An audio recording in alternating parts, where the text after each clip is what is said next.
नमस्ते गाइस, और आज की फाइट वीडियो में सबसे पहले बात करते हैं light heavyweight champion Alex Pereira और मैगोमेड अंकलाएव के बारे में। जिधर एलेक्स परेरा से स्टार्ट करें तो रिसेंटली एलेक्स परेरा एक बहुत ही ज्यादा क्रेजी स्टैट को रिवील करता है, जिधर एलेक्स कहता है कि वो 4 आवर्स में 10 kg तक का वेट कट करता है। I am not sure Alex Pereira इतना ज्यादा वेट कट कैसे करता है, बट सिर्फ 4 घंटों में 10 किलो का वेट कट करना ये एब्सोल्युटली इंसेन है। मैंने किसी भी फाइटर को इतने कम टाइम में इतने ज्यादा वेट कट को करते हुए नहीं देखा है। मैंने मैक्सिमम देखा है कि एक दिन में फाइटर्स 15 किलोस या फिर 16 किलोस तक का वेट कट करते हैं, और ये भी बहुत ज्यादा इंसेन होता है। बट 10 kg का वेट कट सिर्फ 4 घंटों में करना, भाई ये तो अलग डायमेंशन में। एलेक्स का कहना था कि उनके पास कोई स्पेशल टेक्निक है, बट ये टेक्निक क्या है नोबडी नोज, और भाई बहुत ज्यादा क्रेजी है कि तुम सिर्फ 4 घंटों में 10 kg का वेट कट कर रहे हो। अब इसके बाद जैसे कि हम जानते हैं कि 9 मार्च को UFC 313 है, जहां पर एलेक्स परेरा की फाइट होने वाली है मैगोमेड अंकलाएव के साथ। तो रिसेंटली इंटरव्यू में एलेक्स परेरा से यही पूछा जाता है कि उसकी जो फाइट हो रही है अंकलाएव के साथ,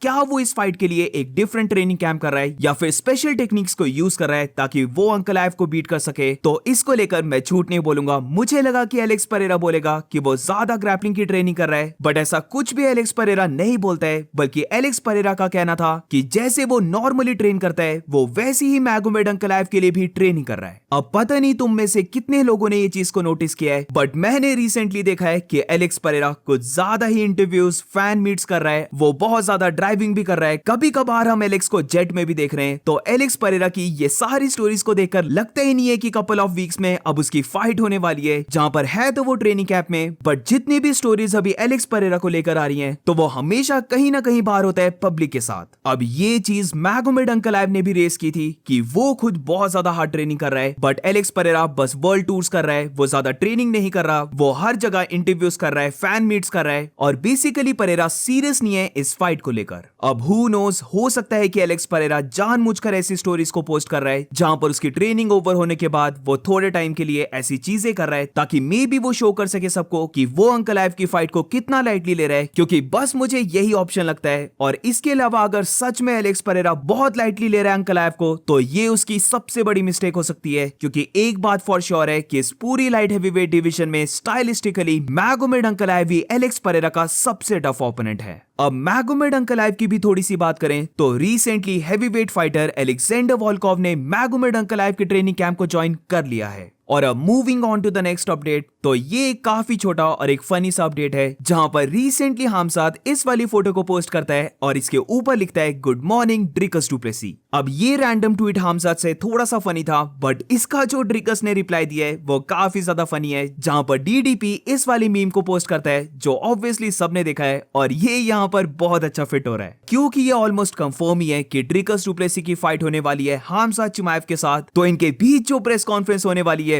वो मुझे लगता है बहुत ज्यादा फनी होगी। अब ट्रोलिंग की बात लगी है तो नेक्स्ट अपडेट में फेदरवेट चैंपियन इलिया टोपुरिया की बात करते हैं, जहां पर इलिया टोपुरिया भी एक फनी वीडियो को पोस्ट करता है, जिधर क्योंकि उसे अब 1 साल हो गया है फेदरवेट का चैंपियन बने हुए, तो वो वीडियो को पोस्ट करता है हैप्पी बर्थडे बोलते हुए अपनी फेदरवेट बेल्ट को। Cumpleaños feliz, te deseamos todos.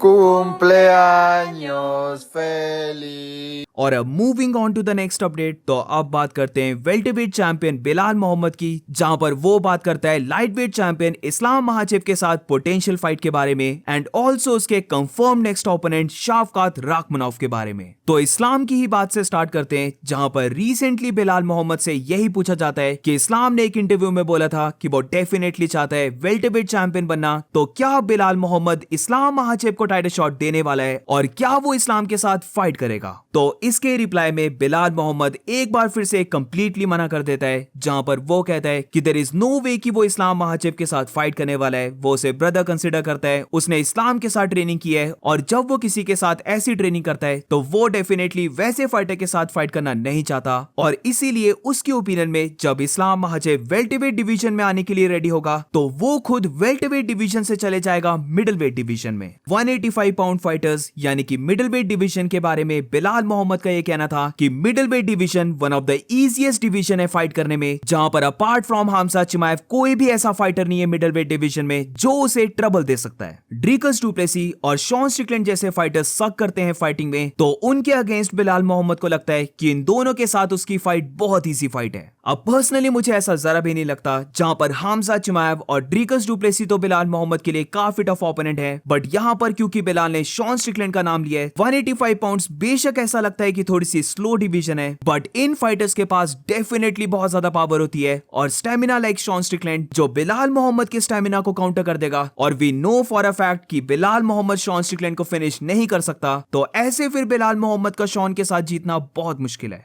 अब ऑल्सो बात रही कि बिलाल मोहम्मद इस्लाम महाजेब के साथ फाइट करना नहीं चाहता, तो क्या उसे यूएफसी एकदम से लॉ करने वाली है कि वो वेल्टरवेट बेल्ट को वेकेट करके डायरेक्टली मिडिलवेट बेल्ट के लिए फाइट कर ले? तो मुझे लगता है ये नियर टू इम्पॉसिबल है कि यूएफसी बिलाल मोहम्मद को डायरेक्टली टाइटल शॉट देने वाली है मिडिलवेट डिवीजन का। इसीलिए या तो फिर बिलाल मोहम्मद को फिर मिडिलवेट डिवीजन में एक या फिर दो ओपोनेंट्स के साथ और फाइट करनी पड़ेगी और फिर उसके बाद उसे टाइटल शॉट मिल सकता है, या फिर इन सबसे पहले ही ये हो जाए कि शाफकात राखमनोव बिलाल मोहम्मद को बीट करते हैं। और अब इसी के साथ शाफकात राखमनोव की बात करें तो यहां पर बिलाल मोहम्मद का ये कहना था कि उसने शाफकात की फाइटिंग गेम में बहुत ज्यादा होल्स को देखा है और वो ट्रूली बिलीव करता है कि वो शाफकात राखमनोव को फाइट में ब्रेक कर देगा, जहां पर जैसे उसने अपने बाकी ओपोनेंट्स को ब्रेक किया था फाइट में, वैसे ही सेम वो शाफकात को भी ब्रेक करने वाला है। जिधर एक बात शाफकात की है कि शाफकात राखमनोव कभी भी गिव अप नहीं करता है, बट ये भी सबको याद रखना चाहिए कि लियोन एडवर्ड्स की स्ट्राइकिंग ज्यादा बेटर थी शाफकात से, बट उसने तब भी लियोन एडवर्ड्स को ब्रेक कर दिया, तो उसके ओपिनियन में वो सेम करने वाला है शाफकात के साथ भी। जब ऑरा को लूज करने की बात आती है तो मैं झूठ नहीं बोलूंगा, शाफकात का भी नाम आता है। जिधर इयन गेरी की फाइट से पहले हर कोई शाफकात को बहुत ज्यादा हाइप कर रहा था, बट जिस वे से उसकी इयन गेरी के साथ फाइट की है, आई बेट यू गाइस काफी लोग अब स्विच करके बिलाल मोहम्मद की साइड हो चुके हैं कि बिलाल मोहम्मद के पास अब ज्यादा चांस है शाफकात को बीट करने का। और मैंने अब नोटिस किया है कि शाफकात की अब ज्यादा बात कोई कर भी नहीं रहा है। Personally I don't think so कि ये शाफकात के लिए फेयर है। वो स्टिल अनडिफीटेड फाइटर है, जहां पर पहली बार वो 5 राउंड की फाइट कर रहा था और ये फाइट इकलौती ऐसी फाइट है जो डिसीजन गई है।